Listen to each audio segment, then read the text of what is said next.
Hey, John. Whoa, Nick, week two. How are you? How are things in the United Crazy, Kingdom? crazy week. Tell So, me, tell me about your week. Tell me about how you've squeezed in Hallmarked Man in your week. so, um, I read it in the first week, just about ready for our previous episode. But this is a plot, isn't it? I mean, so it is so complicated. We've got Cormoran's story, we've got Robin's story, we've got the one, two, three, four, five potential victims.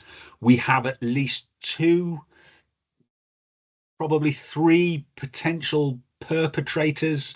We've got the romantic mix. There's an awful lot going in. So, although uh, we bravely did our first impressions episode last week, I can't say that I had the plot straight in my head. So I've gone straight into a reread. Um, and so this week I've been listening to the audiobook. So that's 30 hours of listening. 31. Um, 31 hours of listening squeezed into a full working week. So I only listen to my audiobook because, again, I'm so easily distracted. When I'm walking, I can listen and concentrate, and when I'm driving. Now, I don't have 31 hours of walking and driving in any working week. My factory is literally 20 minutes away, and I take the dog for a walk 1 hour every morning, and on the weekends I'll take a three. Although I've been a bit more adventurous, 3 or 4 hours. So what I do, I've been listening to audiobooks ever since the Christmas Pig, that full cast recording came out, and Patricio, God bless him, recommended this to me, and I've been hooked on audiobooks ever since. But I find the normal spoken voice is too slow for me. So I've experimented over the last few years, that if I listen to most recordings, and certainly Robert Glenister, if I listen to him at 1.7 speed, Oh my gosh. I can still concentrate on the plot, and it's quick enough that I don't get distracted. It takes up all of my sort of mental faculty, other than just the mechanics of walking or driving.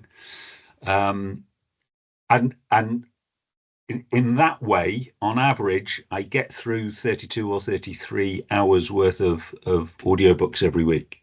So that's what I did. Wow.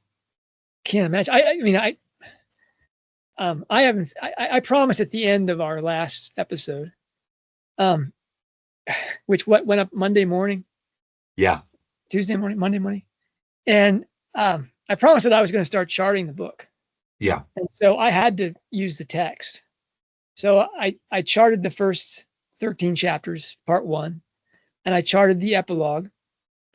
And as you'd expect, there's a latch, beginning and end. And what you may not have expected, there's almost a perfect chiastic structure to part one. So then I started reading part six, and I started to chart it. And then I just decided to read through the thing, and I was doing some audiobook stuff. And I haven't gotten through my second reading yet. And what I came to the conclusion was exactly what you've said, is that we have these five candidates for who's in the vault. And Rowling said about Career of Evil, she says, "Oh, I started to write this book, and why did I come up with three suspects?" It was actually four if you included the police candidate. Yeah. But and she said it was so complicated, I had to keep all these three going. And now she's got five. and the Robin Strike thing is so woven into the search and the mystery that to chart this thing is really crazy. I mean, I found myself just starting to list all the names of people, because I want to do a names post. And I'm up to like 50 names. Yeah. We get Trevik Nancaro. Whoa, where's that coming from? And we get but we have to talk about that. And of course, Lita Strike's name isn't Lita Strike. Now we find out it's Margaret Nancaro. I'm like, okay, well, there's a shocker. And all the Christian symbolism of that. And then we get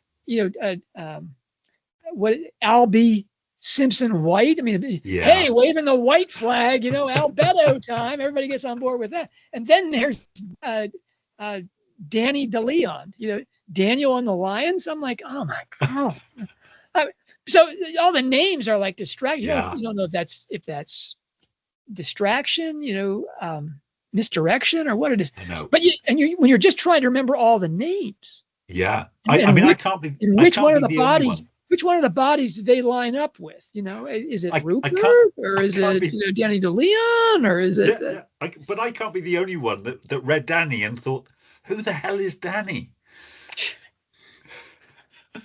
It's another great advantage of the electronic version is you can search the name and go back to refresh your memory. I found myself begging, thinking to myself, when is Strike Fans going to put up the damn index to this thing so that I can just quickly find who this person is? Come on, Strike Fans. Strike Fandom is counting on you to post that thing. Anyway, that's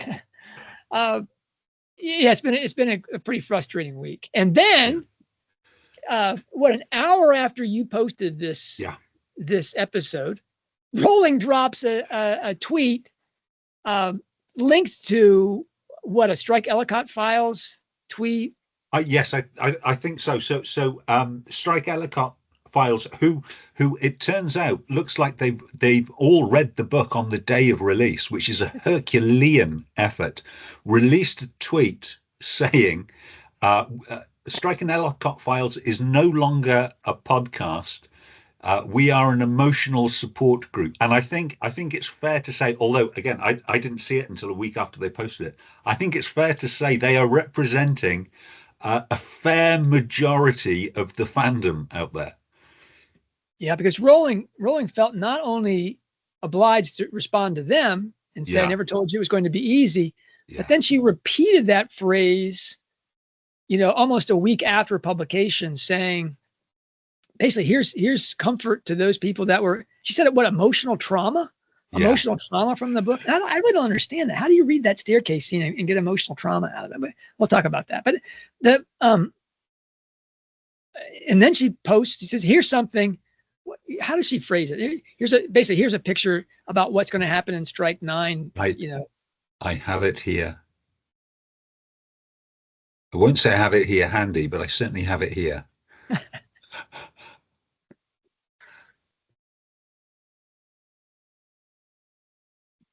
So I retweeted almost as soon as it came up. Because of your work on it. So she says, public service announcement for Strike and Robin fans, many of whom are saying the same thing in my mentions. I'm sorry about the emotional trauma, but I never said this would be easy. Hashtag the Hallmark man. Strike 9 is well underway, and this picture may have some relevance for it. Now, there was a bit of a scramble for the fans out there. Now, I was in work at the time, so I shouldn't have been doing this, but I knew there was going to be a scramble to identify the picture. I don't have the classics background that you have, John, so you probably looked at that and knew immediately what it was depicting. I used it in my post in 2021.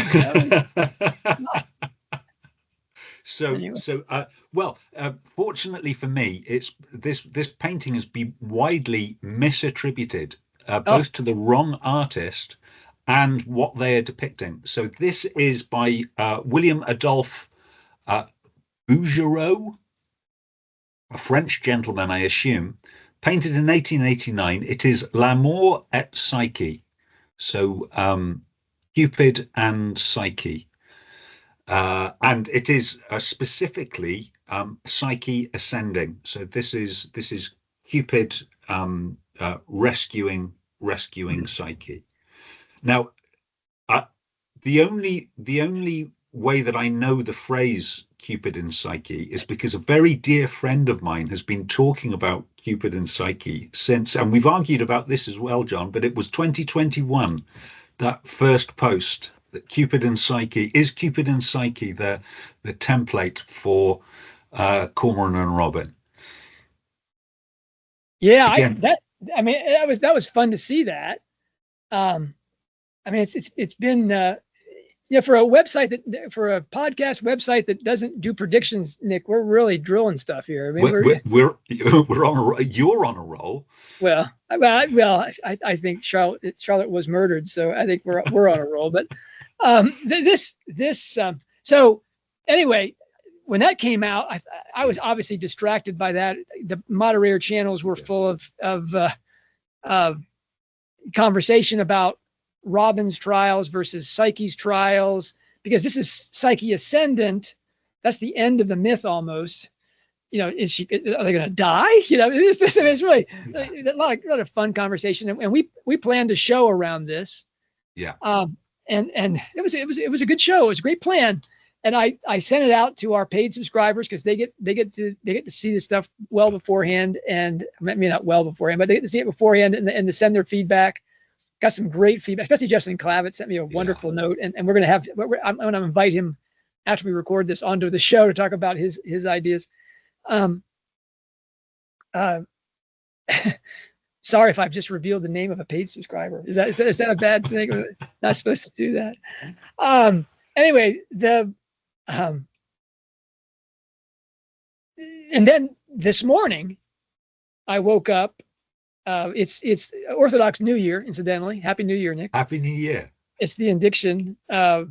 Anyway, that's more than people want to know. But anyway, I woke up with the idea, oh my goodness, there's other stuff we have to talk about, And so I quickly typed up some questions and sent it out to the paid subscriber list and see if they wanted us to do that one instead. And I got an immediate call back from Kelly Loomis, my buddy on the West Coast, and she says, "You have to do this one." And I get it, because this is kind of a time urgency thing. We want to talk about some of fan theories, but I want to talk about fan theories, but why we do it, especially is because I'm really sincere about predictions being a waste of time. But there's also of the 7 tools in Rowling's shed, the one that's most neglected, I think, because it's the most obvious, is the big twist. Is in Russian formalist language, that's Ostronomia or defamiliarization. It's supposed to be that big shock that just hits you where everything's turned upside down, and all of a sudden you understand what the real story is, not the story that somebody pretended it was, and the detective or Nancy Drew and the 2 Hardy Boys have to figure out at Hogwarts. It's suddenly what it really is. And you get that shock and you have that penetrating insight. And that's the whole point of Chazette and Fabula, which Rowling really understands about plot and narrative, is that's the artistry of the thing. And that's the primary shed tool that Rowling is after, to make you a more penetrating reader. That's Jane Austen 101. Okay. Yeah. Now that the reason we talk about predictions here isn't because we have this, we're looking for that big red pencil from our teacher, because, Rowling never sends me a red pencil when we drill things correctly. Nick, I didn't get anything for the ectopic pregnancy, find nothing. Are you sure? Because I've got half an idea that Cupid and Psyche post was your red pencil. Maybe. Especially as it seemed to have been couched in a message to the Strike fans. Maybe you should be reading this stuff. Oh, that was Nick's idea, folks. The Harpies, don't be pecking at me, Harpies. Now, John, play nice. Okay. Anyway, I mean, really, the Strike-Ellacott Files people and Strike fans. I don't listen to other podcasts because I don't want to get confused with other people's ideas and things. But I'm glad you do, Nick. It's great. I can always ask you what they're talking about. But the Strike fan site, I'm on there all the time looking up stuff, trying to find out, where this character first appeared and this kind of thing. Anyway, they just do a different thing than we do. But one of the things we do here is talk about, especially when a new book comes out, is where does Rowling have us leaning? Now, she writes inside this book, about the Masonic things, about it being misdirection, narrative misdirection. Well, that's the hallmark of of what Austrian is about, is that kind of shocking defamiliarization, is that you have to be leaning in one direction so that when it's shown to be something else, it's a shock. That it's been concealed creatively. And then when you see it, it's that way. So when that's one of Rowling's 7 signatures, what she does in her shed. When you read a new book and you find yourself leaning in one direction, it's probably the other thing. It's going to be the shocking thing. And so, when the chlamydia thing, people were like, oh, that was just a lucky hit. Well, it wasn't a lucky hit. The mythology, the psychomachia, and the narrative misdirection all pointed to Robin being sterile, that she was going to be the Artemis figure inside the books. That wasn't a mistake. That was reading with, the 7 tools in mind. Do these things always work? No, this is J.K. Rowling. You're not going to figure out everything she's doing. If I could do that, I wouldn't be interpreting her work. I'd be writing my own books. But this kind of thing is, when you read Hallmark Man, you're going to see the better fan theories are going to be the ones that are about the most shocking thing possible, because Rowling has set us up for something else. I mean, Charlotte was murdered is definitely one of those theories. She's got 7 books setting you up to believe that Charlotte committed suicide. That's just not. That's almost your definite clue that she didn't commit suicide, especially because all the suicides in the book so far haven't really been suicides. That's another one, right? So what do we see in this book from the very first chapter? That is no. But before we get there, though, I want to talk about a fan theory. We're going to have a guest on the show, I hope very soon, Ed Shardlow, real Hog Pro, All Pro. And if you've been following the comments over at the Substack site, Ed has been laying out, forgive me, Ed, if it's too familiar, actually, Mr. Shardlow, can I call him Ed, Nick, without being offensive here? He's in the UK, so I don't want to offend you. This is one of those. Anyway, Mr. Shardlow has written to us and offered this magnificent two ideas. One is that the book is the parallel series idea is alive, according to Ed Shardlow, because this Hallmarked Man has so many reflections of the Ichabod in it. Yeah. That's a fascinating idea. I'm really excited about that, because it keeps the Tetractys alive, that theory alive. And also because of the fascinating things that he's come up with to show that's the case. Then there's his theory that the Gorilla Man is Ryan Murphy. Do I need to have we put up our warning Will Robinson, there's spoilers in this episode. It's been 2 weeks. I think anyone who's gone through our first post Hallmark Man episode will know where we are. This is a post-read podcast, and I know there are some people who haven't completed Hallmark Man yet, are still working through the Kanreki, so they've got their eye on the prize. They'll start watching these episodes when they've finished.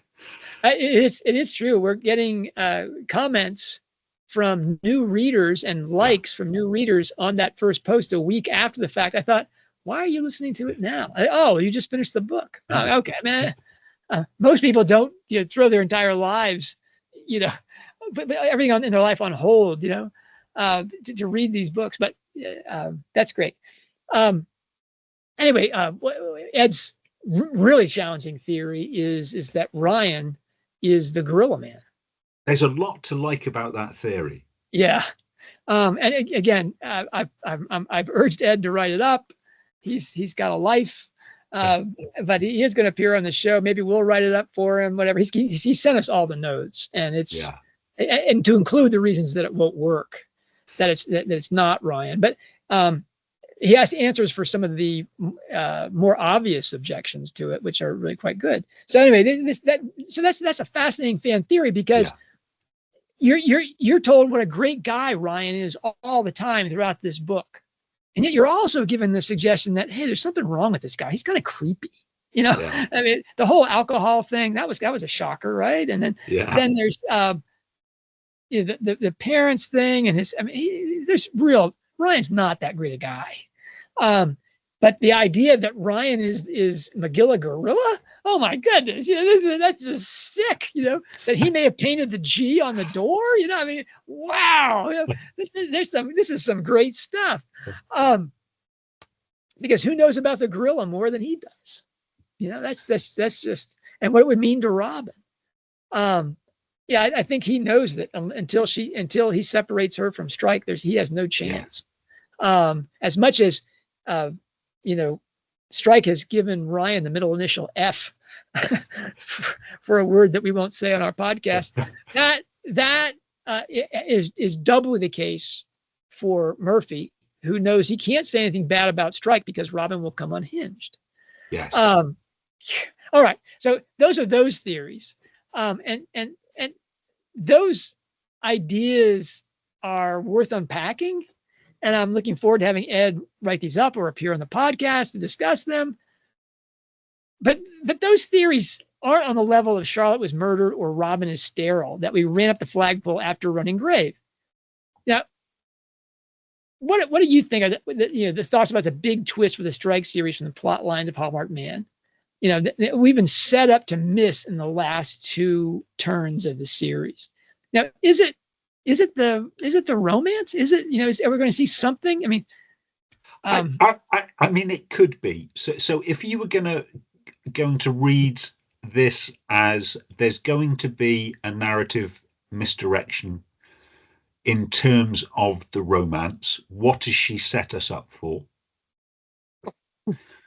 So this is not the first time that a shocking declaration has been given on the stairs of the agency office. And the fandom then waits over a year, and we pick up the book and find out everyone's entirely ignored what was said on the stairs in the previous.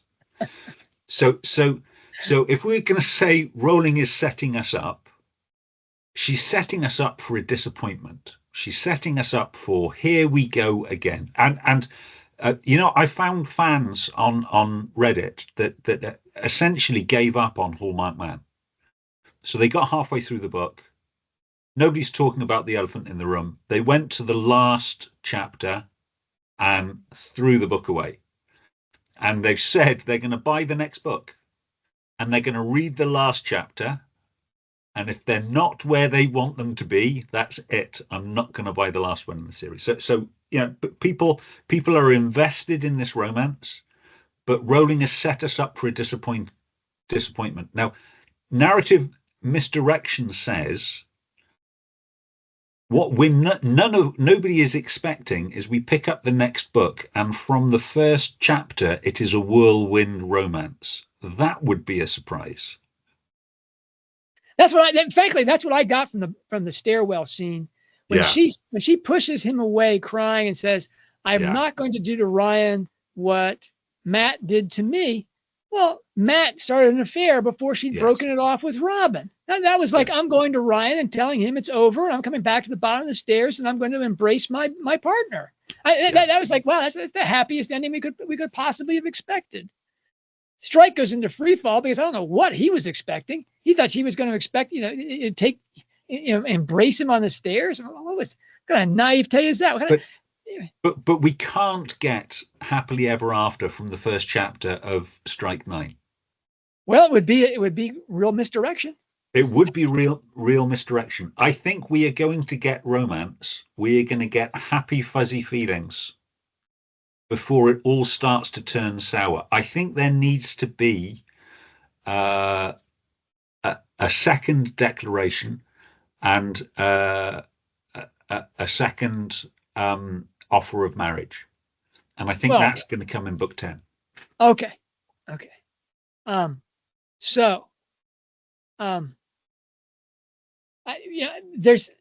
There's one thing that Psyche picture. I mean, we're going to talk about we're going to do the Cupid and Psyche show. Yeah. But there's one thing, Ryan's name.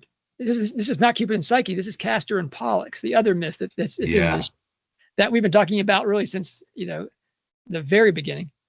Robin as the driver and the psychologist, whatever. But that and Strike as the boxer. That's that pairing off.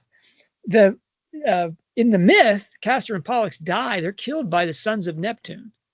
Well, they're Argonauts, aren't they? Yeah. Castor is killed by two Argonauts. And so Ryan Murphy means the sea warrior. Son of the sea warrior. Yeah. So forgive me, that's as close as we're going to get to, I think, to the sons of Neptune. That Murphy's going to turn ugly. The Megillah gorilla here, whether he's the gorilla man or not, he's not going to take this. I mean, his life is destroyed. At the Met, and we've met his family. They're not going to be very sympathetic. He's going to turn ugly. There's a lot to like in that, but the storyline, I think, can go one of two ways, and both using this mythological archetype. It goes Castor and Pollux. It is essentially not romantic, but is fraternal. That's the friendship route. If that happens, Strike dies. Or it goes Cupid and Psyche. And the culmination of Cupid and Psyche is the marriage, is the wedding. Yeah, but the wedding is otherworldly. Yeah. Now, Strike mentions star-crossed lovers quite a few times. The fact that maybe Ryan murders them both at the end of book 10, and that's we have the Romeo and Juliet finish or something. It's anyway. This is getting into. I mean, as long as it's misdirection, I'm on board with it. It has to be really crazy, and I think we get some clues about from the very first chapter. We are pushed heavily into the sanctification, the canonization as a saint of Ted Nancaro, as the proper man and everything that's right. I mean, even Johnny Rokeby starts talking about a proper woman. They're talking about Lita, and Strike says he's going to take all of Rokeby's money and give it to the lifeguard, charity in memory of his Uncle Ted and everything. But he makes this one comment in that conversation that it just blows my mind, where he says, "I got this hair from my Cornish grandfather." Now, because Rokeby is saying that it's from the lead singer for Blue Oyster Cult. Now that I'm sorry, Nick, but that was a big red flag. That here he is talking to his father that he didn't like, but he's talking about his father that he does like. Yes. Ted Nancaro. And that's set up from the very beginning that Ted Nancaro was everything good and honest and right and wonderful. And it's his 3 rules of life that are driving him really in a very bad direction, in this book. Instead of just saying, hey, Robin, let me be honest with you. I'm in love with you. Can we talk about this? Instead, he goes through this. Well, you're the one who told me this. He's channeling Charlotte through Uncle Ted. He is. Yeah. So Ted's advice, don't let the other man change your game plan, is fine if you haven't got a really bad game plan.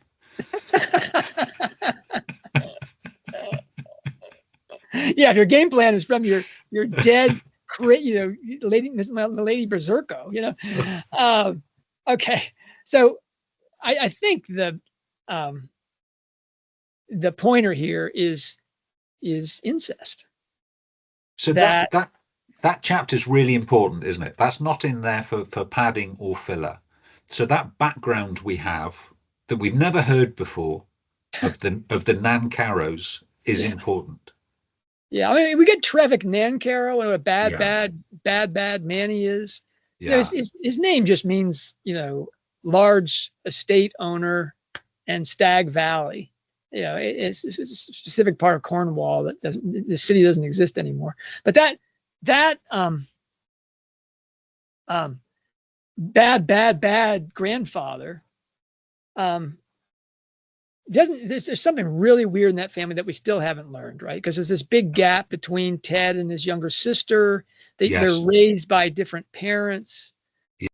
She's raised by her crazy grandmother, who's unnamed, and Ted is raised by his cruel father. Now, the dates, you've actually done some work on this. The dates Yeah. don't work in terms of Trevick being Strike's father. It can't be. I got this care from my corner's grandfather. But there's problems with the chronology anyway. We don't know birth dates for Ted, Joan, or Trevick, or his wife, or his mother. We've got no real frame of reference. Wow. So what we do know is that there's this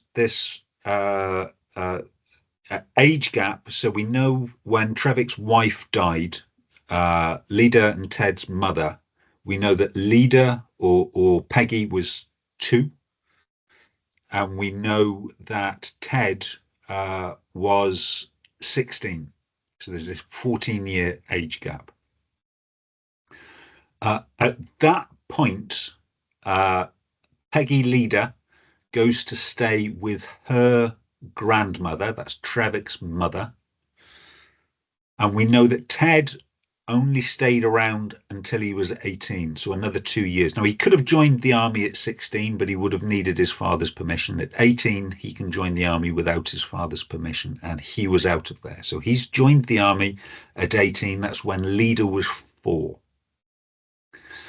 Then we hear that Ted wouldn't come back until he heard of his father's premature death. When he came back and married his sweetheart that he'd been writing to for the last 7 years. Now, if we assume that he's been writing to his sweetheart when he left St. Maur's at the age of 18, that puts Leda at the point that Trevick dies at 11 years old. That's right. So 4 years old when he leaves, and then 11 years old when her father's died, which means well out of range for any incest that would result in a child. So Trevick is off. Trevick is off the board. Yeah, but we don't know. So it may be that Ted only started corresponding with Joan 7 years after he left the army, which meant he was in the army for 14 years. Then it's just possible. It's just possible.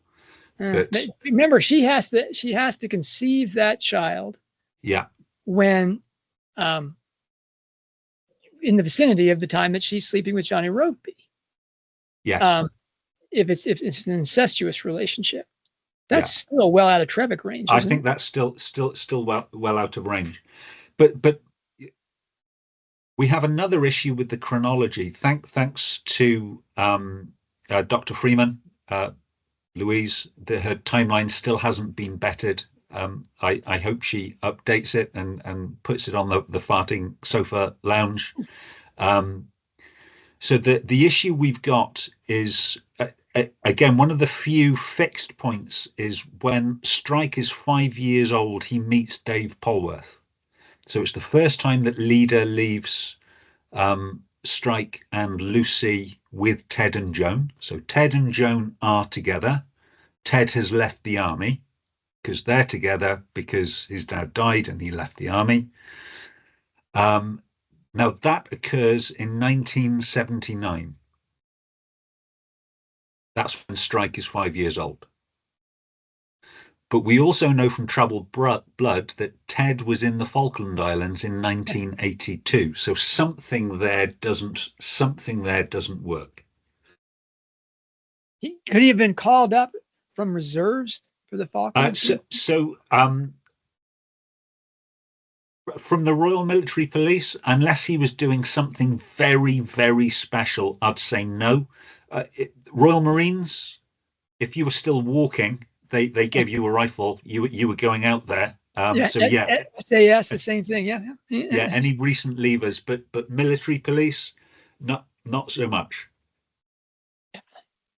Yeah. Oh well, I think the Falklands thing may be a gaffe on Rowling's point, because it's just I suspect so, but the dates don't line up. But that chronology, the distinct gap we've got between their ages, that 7 years corresponding, the name Peggy, Trevick, and his mother, that's all important. That was put in there for a reason. Yeah, We just don't know what it is yet. Yeah, and the default assumption is that, for me, is that it's misdirection. That and that, especially the whole proper man speech and its echo in the Rokeby conversation about Peggy Lita, means that we do know that one of the golden threads, probably number one on most people's golden thread list, is not lost child, though it should be, is bad dad. Yeah. And I'm thinking that Ted was the bad dad. That Ted, be it in some drunken thing, maybe despair about his wife being unable to conceive a child, whatever it was, some drunken binge with Lita, and they conceived the child. And then what are we going to do about this? Who's the daddy? Well, she's been sleeping with Johnny Rokeby, and she's in grief because she married. He says that he married a woman a month after he slept with her in New York. Wow, it looks like the stars have aligned. And that is a bit of information that you could pick up from that initial chapters of Hallmarked Man, is that Ted and Lida effectively never grew up as brother and sister. They lived in different houses from the ages of 2 to 4, and then he left and went in the army. And yet they both they obviously shared biological parents. Yeah. And she almost certainly experienced some abuse from Trevick. Just the fact that she was not in his house. Now, if the incest thing just strikes you as just being totally bizarre, Rowling's been pointing to incest for quite some time. Yeah. Not only do we have all the conflict between brothers and sisters, which is not obviously incestuous in itself, but we have the Christmas twins in Career of Evil. We have Noel and Holly Brockbank in Career of Evil. Really a nightmare situation where not only is she being abused by her father, but also by her brother. And that goes into some time of age. Then we have Rosemary home, as again, B. Grove says the single most, what was it again? You have it memorized. Epigraphically indebted work. Okay. And that work, Rosemary's Home, ends with Rebecca West being, quite clearly having had an incestuous relationship with her father. And they commit suicide consequent to that. Not the father, but she and her lover, commit suicide at that. We have the conception of Dennis Creed in Troubled Blood, which is the probably the ugliest. Yeah. I mean, this is an ugly taboo. This is the hallmark male violence issue. The father molesting his own daughter. Someone who's totally dependent and defenseless, totally beholden to him for protection, and he betrays that. I mean, seriously, father-daughter incest is as low as you can go in terms of violence against women. And betrayal of trust. Betrayal of the ideal of the family. That's right. I mean, there's simply nothing more painful. And Rowling, if you haven't picked this up, she has a thing about violence against women. So the idea that incest, and Dennis Creed is the monster that he is consequent to that, and that his growing up with this bad dad is because his mother leaves him.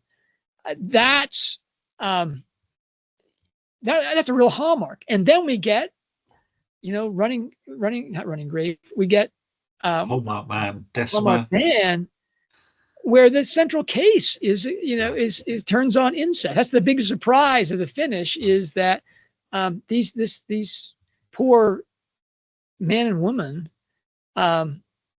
they were brother and half brother and sister, and they have a child. The child seems to be in good shape. So the child certainly is loved. It certainly has loving parents that are in a good relationship with each other. But they're not going to live together as husband and wife. So I mean, we've had the incest thing hitting us again and again and again, and then we get Ted as being this wonderful hero. I'm sorry, Nick, that really has got me leaning towards, especially when he says, I got this hair from my Cornish grandfather. That seals the deal for me that Strike is the product of an incestuous relationship. What do you do with that? I mean, that's at least as crazy as Robin is sterile, I think. It is at least. I mean, if you look at motivation, you could argue that Ted is this stalwart of the community, this proper man, desperate to look after Strike and Lucy because he's trying to atone for what he's recognized that he's done. And maybe Leda doesn't look on it as being so bad because they've never lived together as brother and sister. She was out of her grandmother's house as soon as she could. The guy from Strike, the guy who took the fare to Truro. And that is explained by Trevick being violent and that her just wanting to get out of that crazy, the grandmother and her father. Get me out of here. We've got Peggy Leda's escape from Cornwall. We've got Ted's early enlistment, right out of the gun. Everything is get away from Trevick. So they're kind of strangers to each other. But then we have the weird charity of Joan and Ted with respect to Peggy Leda's behavior and the children. I mean, why do they put up with this? I mean, they could have definitely have called in the NHS, not the NHS. They called in social services. Yeah, CPS in the United States, Child Protective Services, and said, "Look, stop this. This woman is crazy. She's living in slums with these children, and yet they put up with it." I think that Joan and Ted know that this is one secret they don't want spilled, and that if they push Peggy Leda, she'll spill that. So we have these things that are explained, or at least seem more understandable in light of the possibility that Ted and Leda are mother and father to Cormoran Strike. Certainly, we have the hatred that Peggy Leda has for spending time with her family in the West Country. I mean, she hates Cornwall. Now that's a wow theory, right? But it's misdirections on steroids. But she's given us, fair warning in a way of where she's headed. If Strike is the fruit of an incestuous union, I don't know the genetics about this. There's all sorts of problems with if you have an incestuous union and there's child consequent to it, the odds of that child having birth defects skyrocket.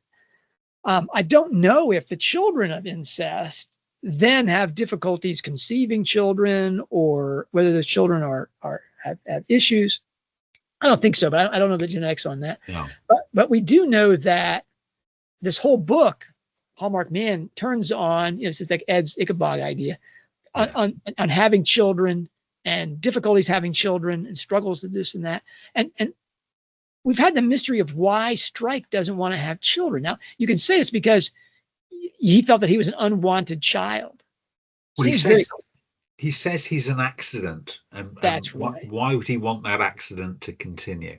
Right. And I think it's quite clear that he wasn't an accident, that he was the product of, he thought he was the product that Leda wanted him as desperately as a child because she was in love with Rokeby. Yeah. And the pregnancy trap failed. And so she got instead a child through her older brother. that leads us to one of the, a couple of the scarier twists inside the story, and that is, first of all, there's the Peggy Margaret thing. When you hear Peggy Margaret, Lita, that's her name. To those people that are used to us talking about the pearl and Christian symbolism, that means that the odds of her death being a sacrificial death, because the pearl is a symbol of Christ, that she killed her. The misdirection is that we've all been told all along that it wasn't suicide, she was murdered. The misdirection would be if it was actually suicide, that she killed herself basically because she thought that Whitaker had sexually abused Lucy, and that was too much of a nightmare for her, and she didn't want Switch to grow up with Whitaker, and she didn't want Whitaker to go free, and the only way she could do that would be to frame him for her death, which explains the whole heroin thing.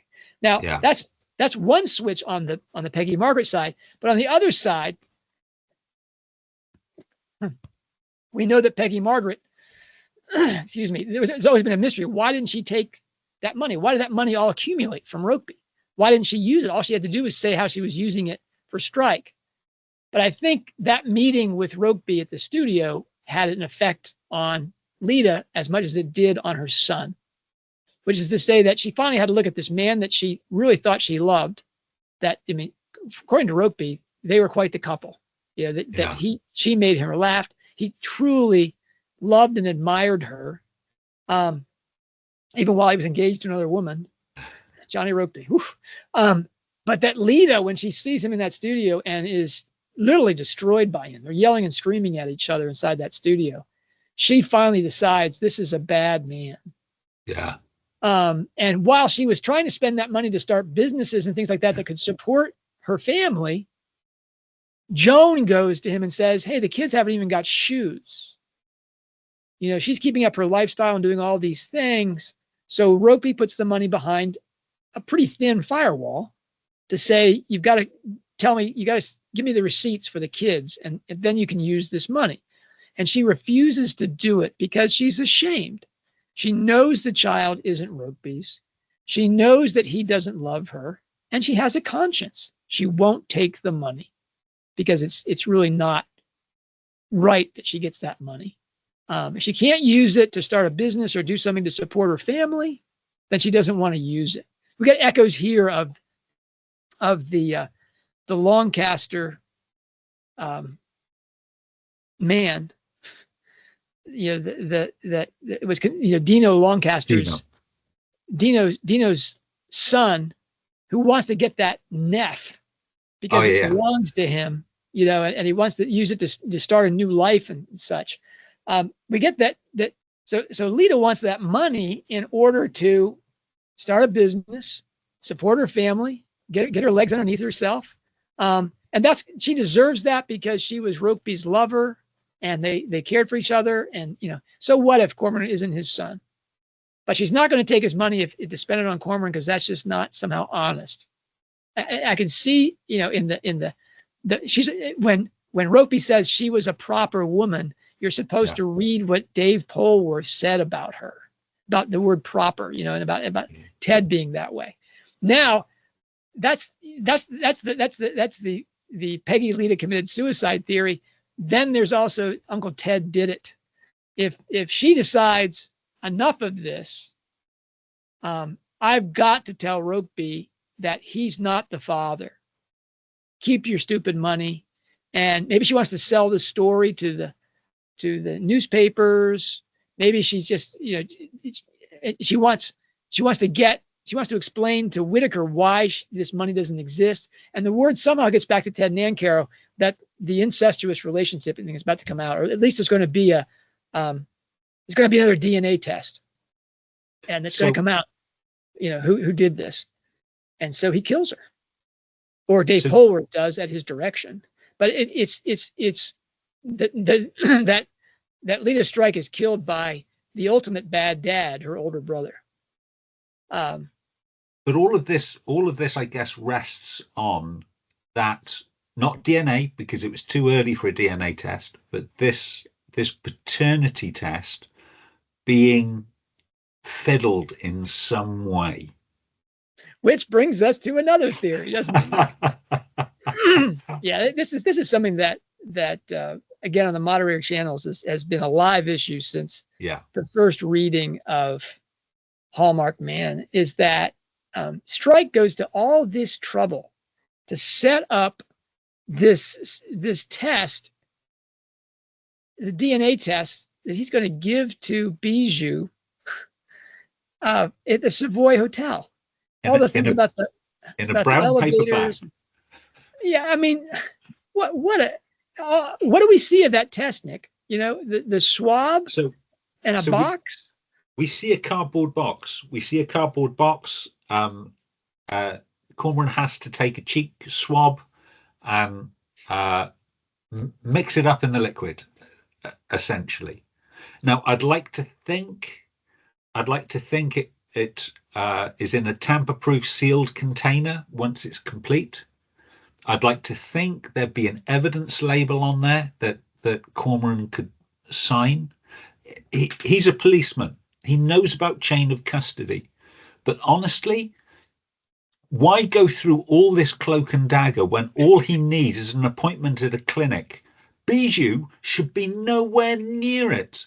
So the clinic can say, this is the man, we saw his driving license, we took ID, we took the cheek swab, and this has not been out of our possession until we did the DNA analysis. Or even better, to me, what's astonishing to me is that he leaves this to Bijou to do.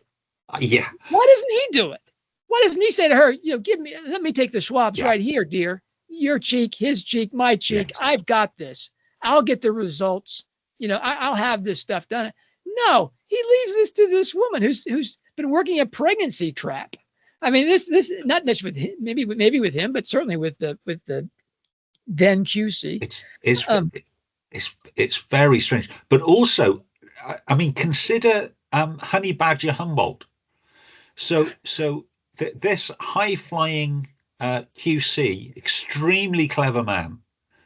He decides he's going to be happy with the paternity, that this child is his, if one man in London can confirm that he's not the father. Really? With Bijou? That's right. Seriously. And if he was as foolish as Strike was, and simply gave her a swab, she can get whatever she wants out of that. I mean, this is really daft. We haven't seen any of these tests. The attorney that Rokeby and Strike go to, he doesn't even. He's got such power that he says we have the evidence, and they accept that without seeing the evidence. Yeah. He's got a text. He's got a text from Bijou saying, "Don't worry, it's not yours." That's the evidence. Yeah. So I think that, in terms of real misdirection here, in addition to Bad Dad Ted and the incest line, which is pretty shocking and crazy. All right. So the really big twist is that Strike is the father of Bijou's baby, which is, wait for it, he's the mirror image echo of what Lita and Ted did back in the day to Johnny Rokeby, to set him up. Okay. So that Rowling's biggest twist is that Strike is not Rokeby's offspring, and that he and the rock star really only have in common their rising from nothing, per Rokeby's conversation, and more important, having been deceived by mothers springing pregnancy traps. Strike by Bijou's negative test, Rokeby by Peggy Lita's positive test. And this turns the world upside down with respect to Strike's self-understanding and his appreciation for Rokeby. He's now the father of a child he doesn't want and forced to accept responsibility for. Only Rokeby turns out to have been a much better father than Strike thought he was, and almost a good guy compared to the callous Cormoran, who wants nothing to do with this child of Bijou. Now, that's a real twist. Okay. That to me is a lot of fun. That's everything is just put into an absolute spin cycle at that point. Because Strike, while claims to hate Ropey and all these things. He's grown up all this time thinking that he's somehow a hero because he doesn't use the name and he doesn't accept his money. But he's still known as Johnny Ropey's son. He's Zeus's kid. He's that's his thing of notoriety. And all the time he's saying, he's kicking against the pricks here. He's saying, oh, that's not who I really am about. I have my own name and my own identity. His identity still is as Johnny Ropey's son. When he finds out that he's actually the fruit of incest, what is that going to do to that guy's head? Yeah. And everybody else's head about him. I mean, that's misdirection. That's the shocking thing. Now Rowling is writing a 10-book series, and we have the Lita issue, Who Killed Lita, as the backdrop. Seemingly, what if the bigger issue though is, why did someone kill Lita Strike? It's because of this incestuous background. And what does that mean for Cormoran and Robin's relationship if he has this child? Now, for me, it seems like a happy ending. If Bijou's baby is actually Cormoran's, well, then Robin gets to be a mother. If they get married, Robin gets to be a stepmother to this child, and she gets all the fun of being a mom, without the responsibilities that keep her from doing things that she might not have done if she was a biological mother. So question, you asked me just a couple of hours ago if I could recall what Bijou's baby was called, and I can't find it in the text anywhere. So I don't know if we know that. Maybe somebody could pop it in the comments if we're too slow to positively locate it. It's Ottovasian or something. It starts off. It seemed to be like Octo, like it was the 8th child or something, but I think it's Otto something. Okay. And so it's and we don't know what that means. No. We don't know if Bijou has done something, some signal there that this is Strike's child. Maybe she signaled this. Anyway, these predictions. Strike is the father of Bijou's baby.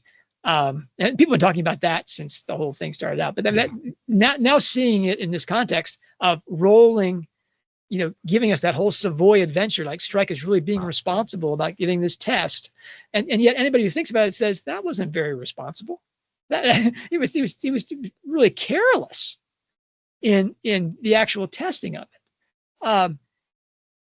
And then the whole backdrop of incest in the novels and Ted as proper man, that to me, that's a scary picture, and it also makes Johnny Ropey seem like a really good guy. that was I really enjoyed. I reread that chapter last night, and I thought, wow, Ropey comes off as a real decent human being. He's a repentant man. You're right. The only thing I thought on rereading that is, yes, he comes across as grounded, together. He's using exactly the right words with Strike. I'm wondering how much of that is from Prue. How much was scripted by Prue? Well, we certainly know that Al Ropey has cued him into things that really angered Strike. Oh yeah. All the things like, I know you owe me taking money, whatever. Just one beer. Just one beer. Yeah, and there's also the Filipino house servants. Yeah. Contrast that with the Roper Chard owners interview and their relationship. Yeah. Clearly Ropey loves these people and they adore him. He's treated them right. So as soon as I heard that you weren't going out to dinner, I started to make you a sandwich. Yeah. And by the way, I didn't push him down the stairs. Right. That's I didn't give him prostate cancer. That's seriously. We're given all these things about Ropey finally being a really nice guy. Yeah. That when Strike is being just pig-headed throughout that entire interview, makes me think, wow, you're about to get the comeuppance from hell, Cormoran. You're going to find out that, you are the father of this child. He isn't. And yet, he's been nothing but graceful throughout this whole thing. And you don't want anything to do with that child. That scene at Wardle's home where he's got 18-month-old Liam. Yeah. And Strike has this picture of himself being that father to Bijou's, it's a daughter, right? Yes, daughter. And his, just what a nightmare. Bijou's going out and it's not, I thought, well, Cormoran, you spent your childhood, adolescence, and adulthood hating Johnny Rokeby because he didn't accept responsibility for his offspring. And now you're saying you don't want to do that? Shame on you. If you're the daddy. Oh, well, yeah. So we spent this whole conversation doing predictions. What we put down these markers. We'll write this up. We do need to write it up. We also need to remind ourselves and everybody else, we're on week 2. We're on week 2. We don't have an idea. Yeah. We've got a long time to wait for the next book to come out. I think but we've got enough, haven't we, to start working things up, to start, scripting it out, seeing what works, what doesn't. I haven't done the Christian symbolism. I haven't done the literary alchemy. I haven't done the psychomachia. I haven't done the ring composition. We're going to talk about mythology next week.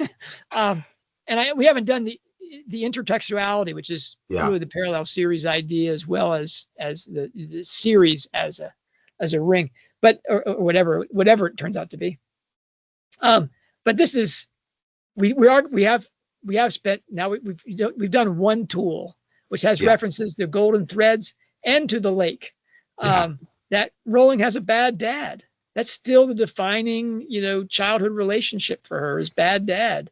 And you know what? I think we're getting a wild bad dad thing here. If I'm right, that I'm not going to blame you for this, Nick. that Strike is the product of incest and Bijou is his child, and that Ted and Dave almost, according to this theory, Ted and Dave they go right to the top of the list again as the probable murderer of Lita Strike. Whew. Let's see how fandom deals with that one, Nick. So, wow, what's week 3 going to bring us? Well, I'm going to continue to chart the book. That's going to probably take me 5, 6, 7 weeks. But we're also going to talk about maybe this will be that whole conversation will be about the mythology backdrop of this series, which, it really, when I talk to people about Cormoran Strike, I want to talk to them about mythology.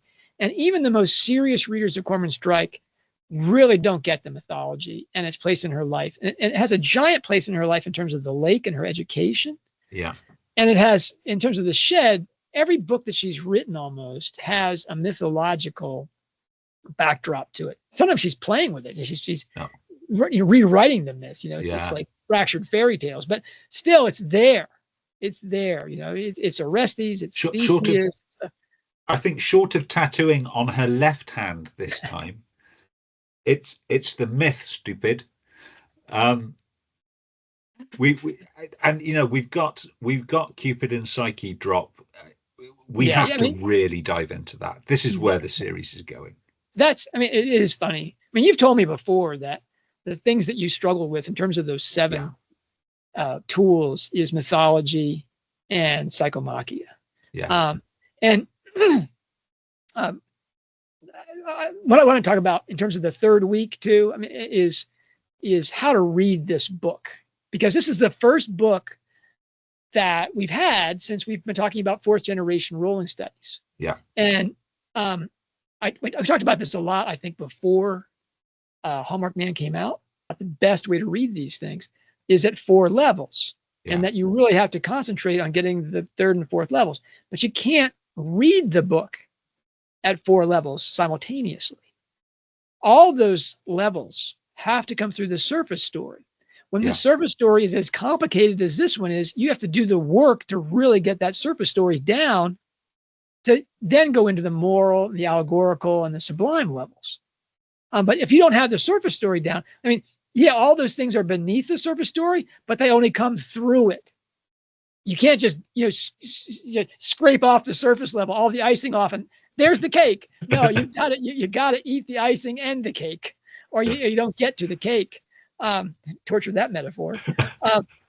So we're gonna have to talk about that and the Cupid and Psyche elements, the mythology thing. And I want to talk about the other tweets that Rowling came out with this week, which were largely in wake of the Charlie Kirk assassination, prayers for his family and for Tyler Robinson's family. And Tyler Robinson, I guess, if you're a better Christian than I am, forgive me. Those tweets were some of the most revealing tweets Rowling's ever had about the God-shaped hole in her heart and such, and her examining her beliefs and discarding some beliefs. But there obviously is just enormous blind spots in terms of the beliefs that Rowling will not examine. And about that, the kind of pedestrian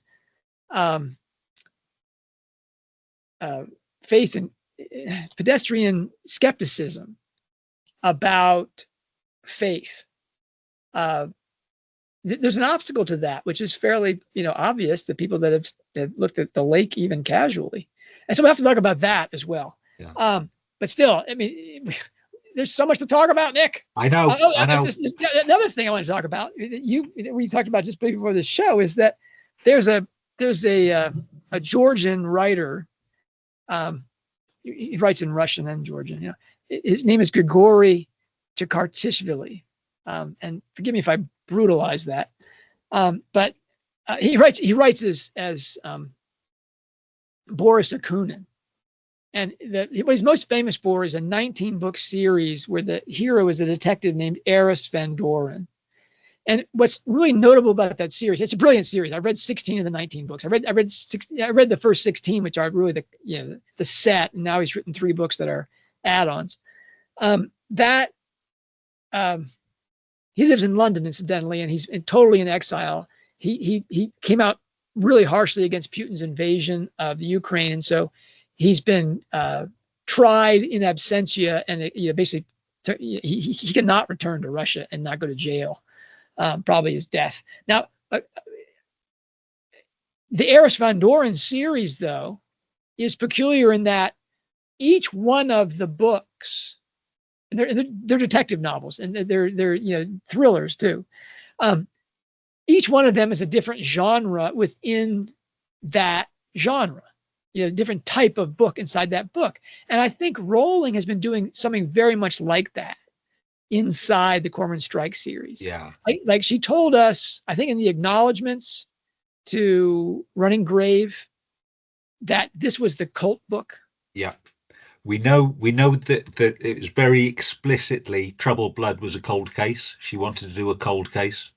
Which was funny because we had a cold case in Cuckoo's Calling, but that book was also, Who Killed Roger Ackroyd, whatever. It was like a very famous, spin on the person that is paying for the case to be solved is the person who killed the person. And then we had the most famous murder mystery, which is Hamlet, in the next book. Yeah. The Jacobean revenge drama. She's basically playing off the whole Hamlet thing. Now we have to go through all and then Ian Rankin's novel, Career of Evil. Yeah. It's like we're getting, types of things all the way through these books. And this one she described as a locked room mystery. Yes. Now that's curious on at least a couple of levels there. And we need to talk about that. I mean, for example, Nick, the vault wasn't a locked room, right? No. So maybe it was when she first thought of it and then decided, no, this isn't going to work. But no, the vault was open. So it was not a locked room mystery. But do you know what is a locked room mystery? What? The murder of Charlotte Campbell. That bathroom was locked. They had to break down the door to get in. So it couldn't have been a murder, Nick. Had to have been a suicide. course. How could the person have gotten out of the room? Gosh, and you know what? There's only like 17 different solutions to these locked room mysteries. About pushing the key out from the other side and having the piece of paper to draw it back in. I mean, there's 10 different ways to do that, but 100. Who knows? But it's definitely a genre within the whole detective fiction thing, the locked room mystery. And I'm confident that Rowling knows all the ways. So when you see a locked room, an actual locked room, you should be like, oh, it's not really it's not a suicide, or what does Strike say? Because he would have had to have been an effing genie to pull that off. That's right. So, in which case he wouldn't have needed the money. So we're looking at some big reveals in these last two books. We're going to get who killed Lita Strike, who is Strike's daddy, who's Bijou's baby daddy. And all of it's going to be a surprise. All of it's going to be a shock, because that's what Rowling does. And serious readers who know that Rowling does this, they look for the push, the misdirection. And then they lean back against that and see what that is. So we put those markers down, Nick, and let's hope that people have forgotten this if none of those predictions play out. Well, as I say, we're on week 2. When we get to week 56, people will have forgotten all about week 2. I don't know. Well, unless they want to laugh at us. Now this is, but I will put down this marker with some confidence, is these last two books are going to be supercharged with surprises. Things that we do not expect to be true of these major characters are going to be true. And everything's going to be turned upside down. We're going to have a Deathly Hallows finish. We're going to have like, oh my gosh, Snape was a good guy.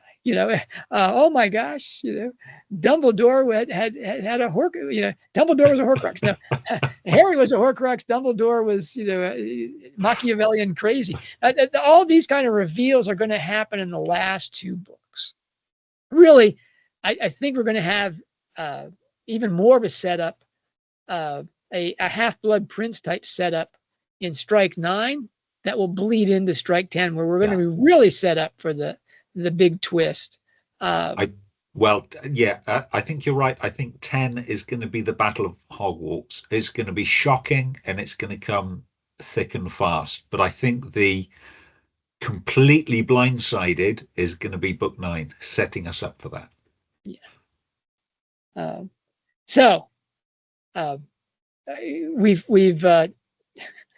We've once again, Nick, put ourselves, way beyond the pale in terms of what people want to hear about.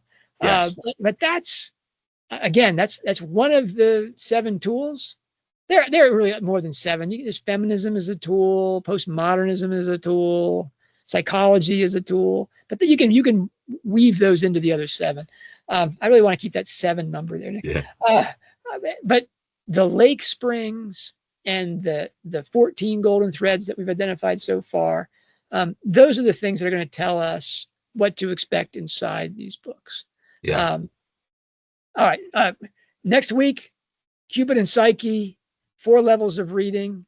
And then the week after that, maybe we should do 2 of these a week.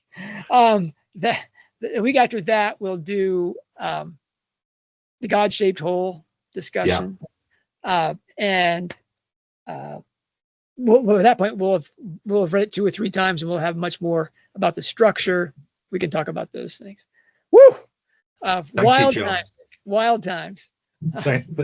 Thank you, John. Great talk as always, and look forward to seeing you next week. Yes, always, Nick. Take care.